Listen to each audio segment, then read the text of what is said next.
چې هم نبی دی دنیا ته راځي د هغې د راتګ نه مخکې الله رب العزت داسې څه نښې او دارنګې خپلې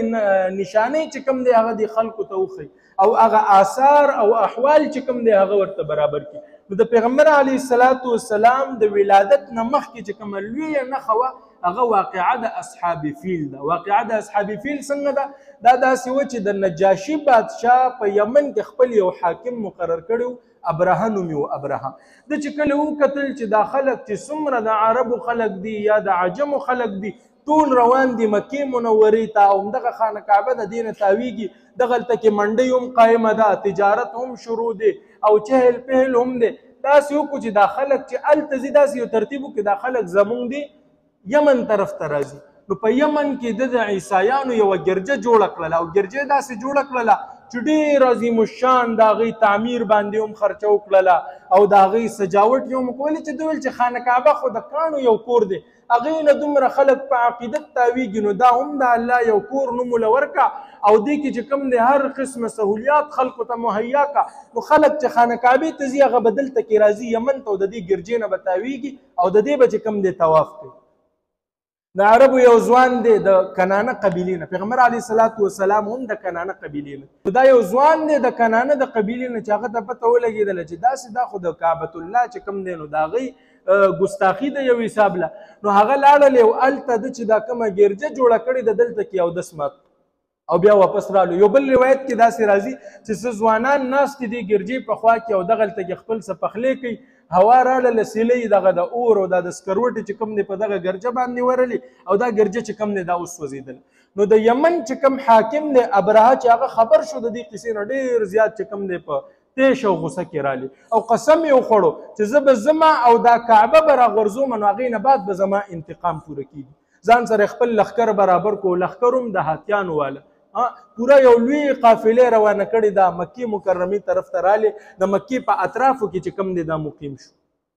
همدغه د مکې په اطرافو کې چې کوم دی څه شینکې و سبزه وه نو چې څومره د مکې مکرمې د خلکو چې څومره مال مویشي او څومره ځناور اوښي او چیلې وي دا به ټول د دې په دې اطرافو کې سرېدلي. نو دې د ابرهه چې کوم لښکر دی د دې اسپیانو د دغه اطرافو چې کومه مال مویشي او دا کوم اوښانې او ګډې بزې دي دا یې قبضه کړلې. عبدالمطلب صاحب ته پته ولګېدله د هغه هم پکې 200 اوښانې وې، هغه راللی د ابرهه سره ملاقات دپاره. ابرهه چې کله خبر شو چې د کعبة الله چې کوم متولي دی او د مکې کوم ټولو نه غټ سردار دی هغه راځي او ورته بهر ووتو، استقبال یې ورته وکړو، ډېر زیات خوشحاله هم شو. ښه بیا کېناستل تپوس ترې نه کوي چې تاسو د راتګ مقصد څه دی؟ وایي راتګ مقصد دا دی چې ستا فوجیانو زما چې کوم دی زما او زما د قوم د سردارانو چې کوم دی د هغې څه څاروي نیولي دي، زه د هغې د خلاصي په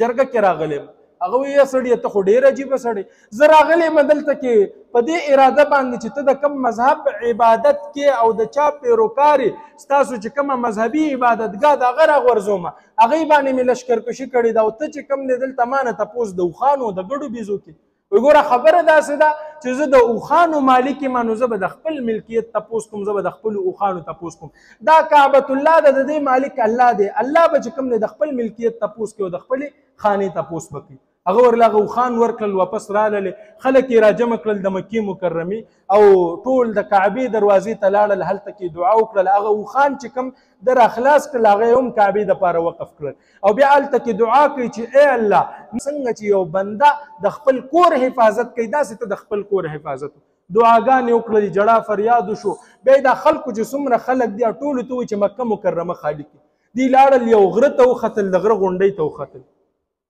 او هلته کې بیا دعاګانې او جړا فریاد. په دغه ټایم کې ابرهه خپل لښکر ته وایي چې ځئ ورځئ په کعبه باندې. چې دوی کله د کعبې طرف ته پیشقدمي شروع کړله څه ګوري چې د مارغانو څو سیلونه را روان دي، وړې وړې مرغۍ دي. قرآن شریف کې راځي الم تر کیف فعل ربک باصحاب الفیل. آیا تاسو ولیدئ چې الله رب العزت اصحاب فیلو سره څه وکړل؟ د هاتیانو والا سره څه وکړل؟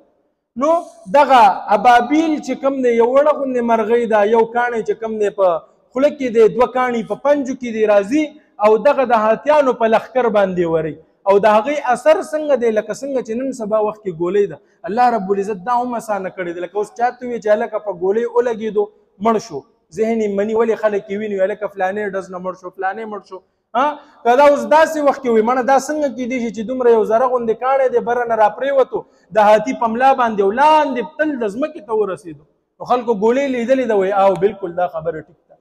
نو چې څنګه د ګولۍ تاثیر دی همدغه رنګې کاڼی راځي د هاتي په سر باندې پرېوځي او لاندې په خېټه باندې تېوځي ټول لښکر همدغسې نیست و نابود شو ابرهه باندې خپلې یو قسمه دانې راوختلې چینجن شو او بیا پې داسې یو مرض ولګېدو چې یو لاس دې جدا کېږي بیا تې خپه جدا کېږي اخره کې زړې چې کم دی د سینې نه راووتو هملته کې مردار شو الله رب العزت یو سیلاب راولېږلو هغوی دا ټول د مکې مکرمې په خوشا کې چې څومره دا د ابرهه لښکر پروت دی نیست و نابود شوی دی دا ټول دغه سیلاب یوړو د مکې مکرمې چې کم دی صفیو شوله نو دا واقعه د اصحاب فیل دا تمهید دی د پیغمبر علیه السلام دی دنیا ته د راتګ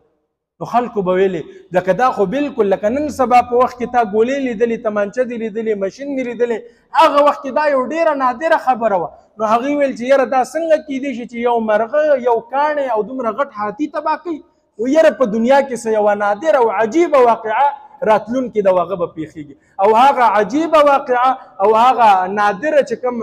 واقعه د هغه څه شی دی د دواړو جانو سردار پیغمبر مصطفی صلی الله علیه وسلم دې دنیا ته تشریف راوړل او دې دنیا ته چې کوم دی د هغوی راتلل مبارک دي